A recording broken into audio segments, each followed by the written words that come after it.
So,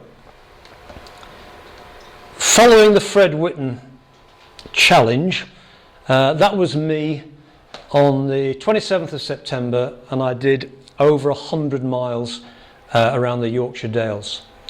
There are lots of cycle events called sportives that are organised today. They're not races, but they're highly organised. They have feeding stations at various points, and you're timed, and you get a certificate at the end, and it's all well. Some people race, some people want to be the fastest people to get round there.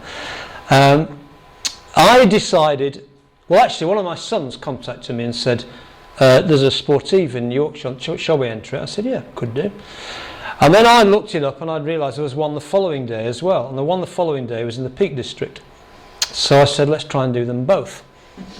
So I contacted my other son, and he said, yeah, I might be interested in that. And yeah, neither of them rode either of them, and I rode both of them.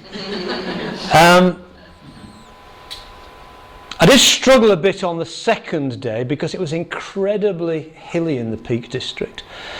But I was quite keen to find out whether I could ride in excess of 100 miles in successive days. But the one thing that inspired me and actually made me start thinking about doing talks like this was on this day at the final feeding station.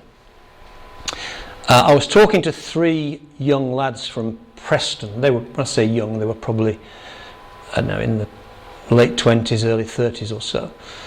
And I wasn't bragging or anything, but I just said, well, you know, I'm struggling a little bit now because I did the Yorkshire one yesterday. And they kind of looked at each other. And one of them said, how far was that? I said, it was just over 100 miles. And they looked at each other, and one of them went, respect. But, you know, which made me feel quite good, actually. I thought, well, actually, I'm probably twice your age, and yet I've managed to do this on 2 successive days. So that's it. Thank you.